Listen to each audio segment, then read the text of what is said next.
Eu queria compartilhar algo que o Senhor tem tocado no meu coração. E há muito tempo atrás eu vi um videozinho e eu me lembrei dele essa semana. Era um senhorzinho, um Hilton, senhorzinho estava dando uma entrevista e ele disse assim, não aparece o que perguntaram para ele nesse vídeo que eu vi, mas ele falou assim, não, já fiz muita coisa difícil, mas uma coisa difícil que eu estou fazendo agora é ser evangélico. Ele disse, não pode beber, não pode fumar, não pode roubar e ainda está sujeito a ir para o inferno. E se a gente começa a olhar alguns personagens da Bíblia, algumas histórias, e depende de como é que a gente olha, com que olhos a gente coloca nisso, a gente vê que não é tão fácil assim. Não é tão fácil ser cristão, não é tão fácil seguir esse caminho. E a gente olha para a vida de José ali.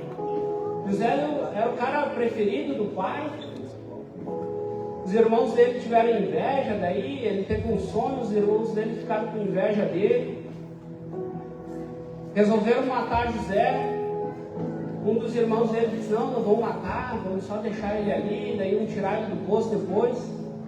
Mas aí resolveram vender ele como escravo. Ele foi parar na casa de Potifar. Lá ele começou a prosperar, porque Deus era com ele. E daí ele é acusado injustamente.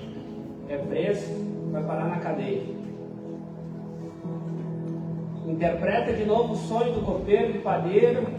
Daí ele diz, agora eu estou grandão. E os caras esquecem dele de novo. Daí depois de 2 anos, ele interpreta o sonho do faraó e é colocado como governador. E muitas vezes quando a gente é um cristão, a gente quer dar os passos corretos, as coisas começam a acontecer e as coisas começam a nos abalar. E não é o que eu quero dizer essa noite que você não vai ter problemas. Porque o próprio Jesus falou aqui, no mundo tereis aflições. Então a gente vai ter luta, a gente vai ter dificuldade, a gente vai ter que passar por processos, coisas que vão muitas vezes nos machucar, coisas talvez que vão nos abalar, mas a gente não pode se abalar. E muitas vezes quando a gente se abala, tem um motivo. Muitas vezes a gente se abala porque a gente está perdido. Eu queria que vocês fizerem a Bíblia de vocês em Lucas 15, a partir do versículo 11. Vai contar a parábola do filho pródigo, a parábola do filho perdido.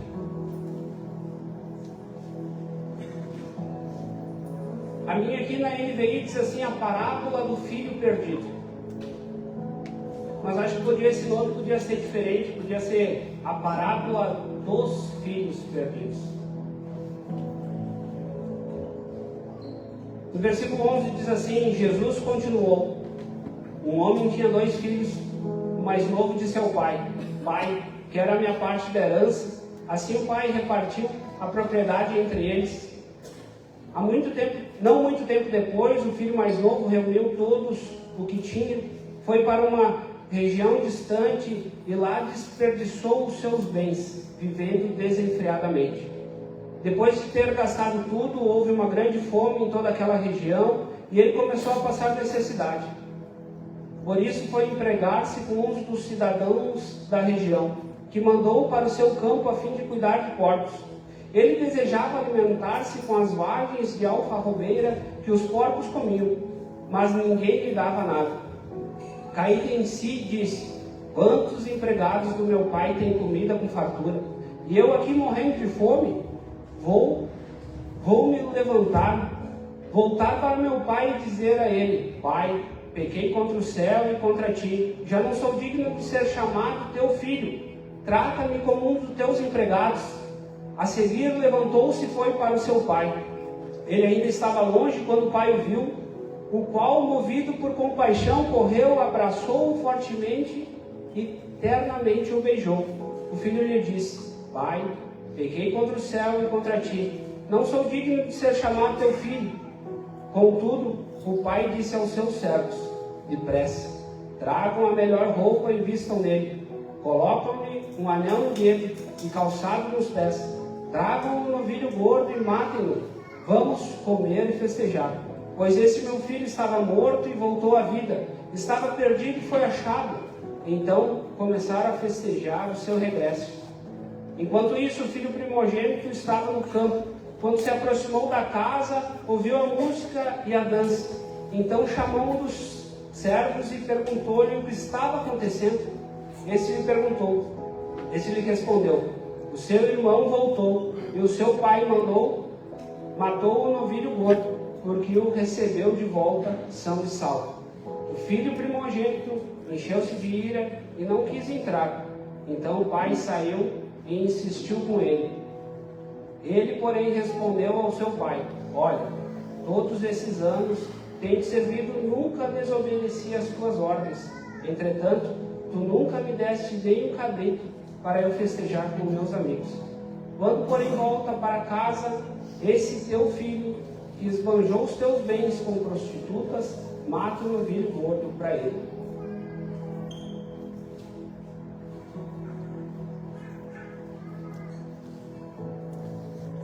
Eu gosto muito dessa parábola.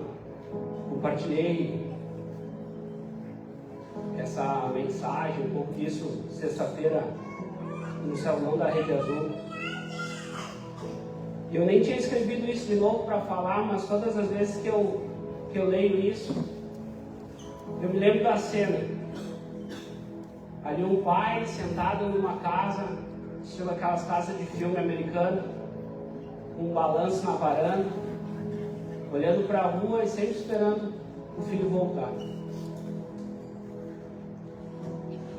E ali o filho mais conhecido, o que mais se fala, o filho pródigo ali, ele pede sua herança. A herança só se dá quando alguém morre. A herança não é coisa que se dá em vida. Ele pede para o pai: Pai, me dá a herança. É como se ele dissesse: Pai, se tu morrer, eu vou ter a minha parte. Pega aquilo, junta tudo e vai para o mundo. Vai viver os sonhos dele, o que ele queria fazer, e chega no fundo do poço. Para o judeu, ele não era permitido e não era aconselhável ele chegar perto de porcos. E ele chega no lugar onde ele tem, além de cuidar dos porcos, ele tem vontade de comer aquilo que os porcos comiam, e nem isso ele podia fazer. E ele pensa: os trabalhadores de meu pai têm comida. Eu vou pedir desculpa, então, vou me humilhar e vou voltar a ser um trabalhador do meu pai.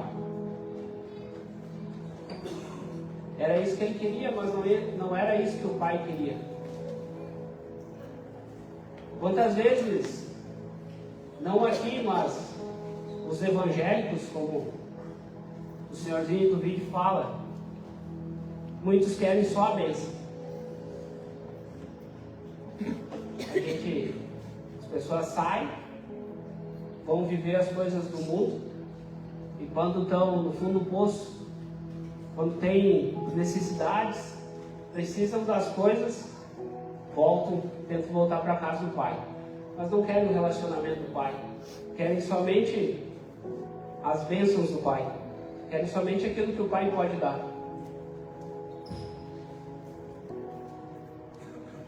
E o filho mais velho, que talvez algo que mais me marcou nessa palavra,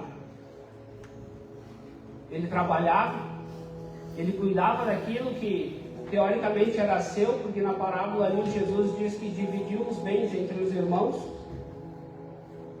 mas cuidava daquilo não como sendo suas coisas.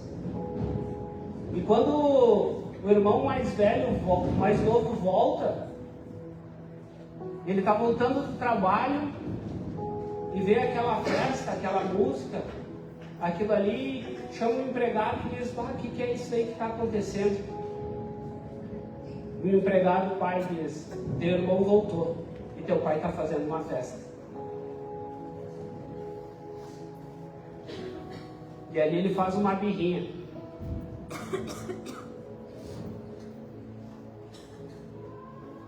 Ele faz uma birra porque ele não tinha um relacionamento com o pai também.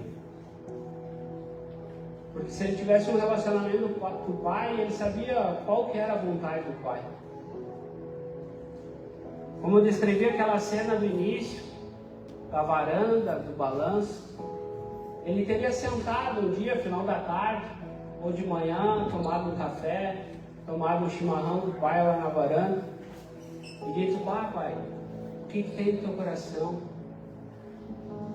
O que será que aconteceu com o meu irmão, com o teu filho?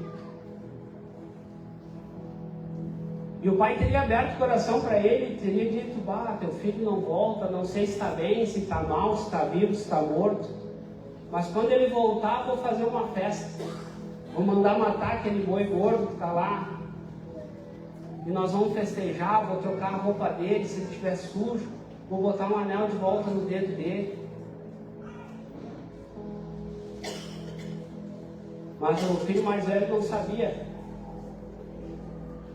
o que estava se passando no coração do pai. E dessas duas histórias, se a gente linkar com a história de José, já pensou se José fosse que nem o irmão mais velho, tivesse feito birrinha quando o faraó mandou chamar ele? Eu fui vendido pelos meus irmãos, eu fui trabalhar na casa do Potifar, prosperei a casa porque Deus era comigo, a mulher dele aprontou para mim, fez uma sacanagem, eu nem tinha culpa de nada, fui parar na prisão, eu não vou ir lá falar com o faraó. Mas não, ele não fez birra. Falaram, vai dizer que ele se lavou, que ele cortou o cabelo, cortou a barba e foi lá ter com o faraó. Se antes disso, ainda na casa de Potifar, ele era um escravo, mas ele prosperou tanto a casa de Potifar. Potifar deu tudo, autoridade sobre tudo para ele.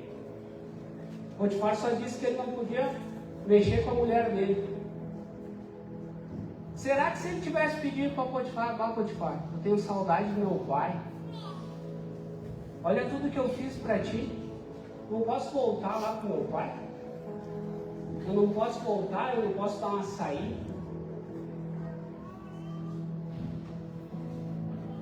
Muitas vezes a gente é assim, a gente faz birra com Deus, a gente tenta fazer as coisas certas ou até faz as coisas certas, mas acontece algo errado e a gente já começa. Por quê? Fiz tudo certo e está dando tudo errado. Que vontade de chutar tudo para cima. Que vontade de ir embora. Quantas vezes a gente tem isso no nosso coração, fazer essa birrinha com Deus?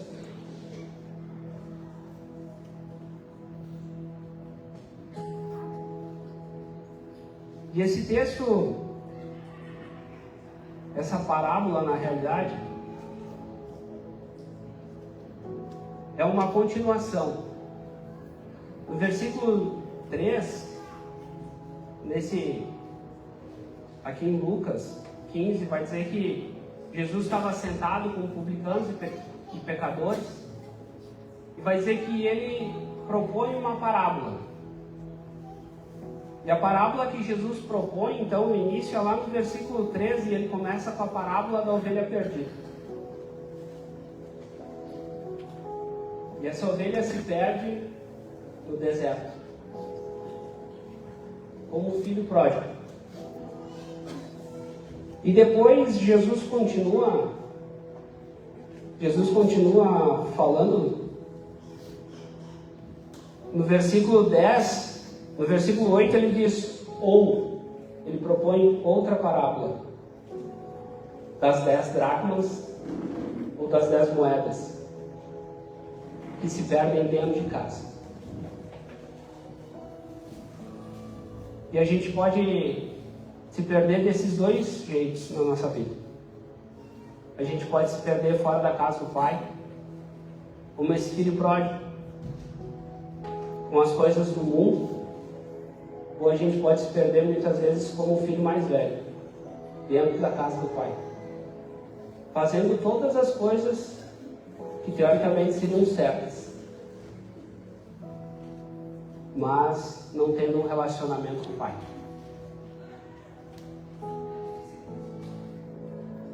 E o que eu queria deixar com vocês essa noite, no início, era isso. Todas as vezes que as coisas começarem a abalar vocês, todas as vezes que vocês sentirem vontade de desistir, de correr, analisem a vida de vocês. Se vocês não estão perdendo foco, saindo fora do caminho, se perdendo. Quando a gente se perde fora da casa do pai, é mais fácil. A ovelha estava no deserto, ela não sabia voltar, mas ela sabia que estava perdida. Agora a moeda estava perdida dentro de casa, e uma moeda não sabe se ela está perdida ou se ela não está perdida. E muitas vezes a gente começa a se abalar, muitas vezes a gente começa a perder o rumo, mas a gente não entende que a gente está perdido. Eu queria chamar um ministério de louvor aqui para frente, para me ajudar.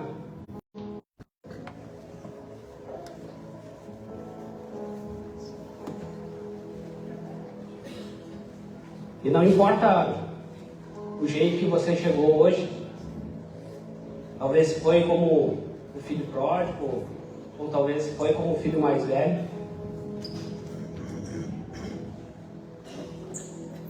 Mas no Salmo 23 vai dizer que o Senhor é o meu pastor e nada me faltará. Só que o cara que escreveu esse salmo, eu acho que ele não estava muito preocupado com as coisas, sabe? Ele não estava preocupado com as coisas que nem o filho pródigo. Lá na casa do meu pai tem comida, lá na casa do meu pai tem um lugar para mim dormir. Ele não estava preocupado muito com isso. Foi Davi que escreveu isso, e ele, no Salmo 51, ele começa a confessar um monte de coisa para Deus. Ele diz: ó Deus, tu sabe, eu sei. Ele fala assim: eu sei o que eu fiz. Então, se Deus sabe todas as coisas, quando a gente sabe, Deus, me perdoa por isso, seria mais uma boa lista de coisas que a gente pediu perdão e que a gente nem sabe que a gente fez de errado. E ali diz assim: Deus, tu sabe o que eu fiz, tu conheces as minhas iniquidades, tu sabe todos os meus erros. Mas ele diz assim: pode fazer o que tu quiser comigo. Davi está dizendo: pode me castigar, pode me tirar todas as coisas, tudo aquilo que ele falou no Salmo 23, nada me faltará. Pode me tirar tudo isso, mas não retira de mim a tua presença, nem o teu Espírito. É isso que faz a gente se manter firme. É isso que faz a gente não se perder.